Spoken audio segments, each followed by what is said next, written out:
For this child I prayed, and the Lord has granted the desires of my heart. In 1 Samuel 1:27. Hello beautiful people, I'm Michelle, and I want to share my pregnancy journey with you. So, first I want to give you the context of bakit ko gusto din i-share ito. Number one, because I in the age of 35, and as we all know, women with this age, no, medyo nahihirapan, medyo struggling na talaga. One is maybe I got PCOS, no, or irregular I have a regular menstruation. And of course, honestly, I really want to have a baby. Why not naman, diba? This is a gift of God. But of course, I also respect those people or those couple na ayaw din naman talaga nila magka-baby. But as for me, I really wanted to have one or two, or depende kay Lord, diba? So, yes, yung PCOS, I thought I got PCOS, but surprisingly, nung nagpa-check up ako, wala naman daw. But doon pa lang natuwa na ako na praise God because I don't have one.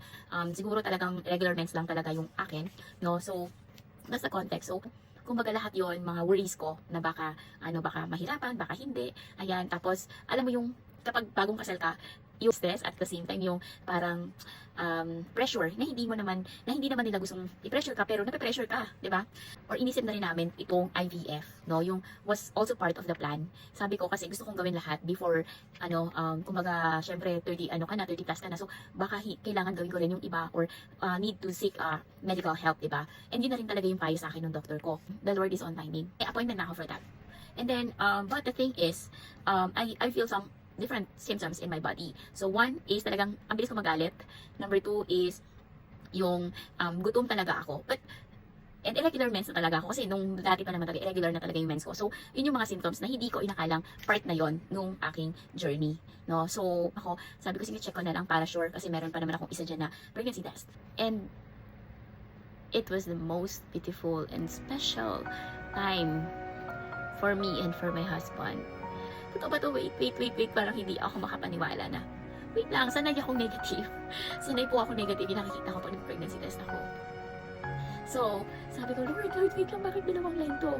Tapos, talagang ano pa niya, talagang dalawang line talaga. Hindi siya pain. Bakit, wait lang. Hindi ako makapaniwala. So, but then, sabi nga, diba, sa 1 Samuel 1:27, for this child I prayed, and the Lord has granted the desire of my heart.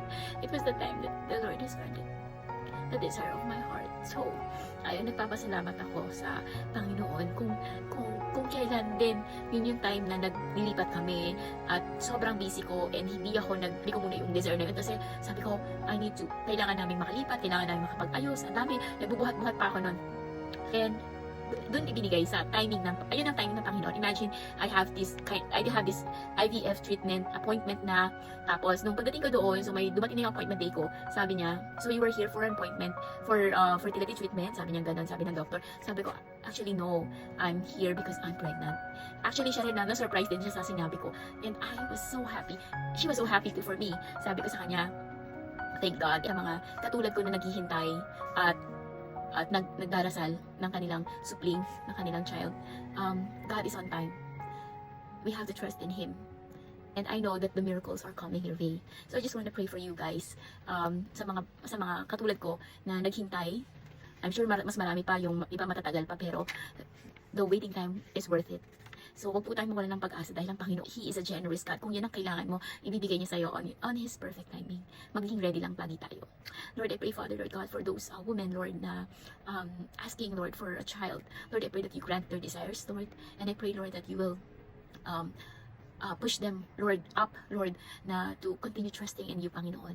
Lord, as you did to me, Panginoon, oh God, Lord, alam kong walang imposible, Panginoon, sa iyo, Panginoon, oh God. Lord, maraming salamat, Panginoon, for this wonderful pregnancy, Panginoon, for this privilege, Panginoon, Lord God. And I pray for those people, Lord God, Lord, who ask to have this kind of journey, Lord, ibigay mo sa kanila ito in the name of Jesus. Hallelujah.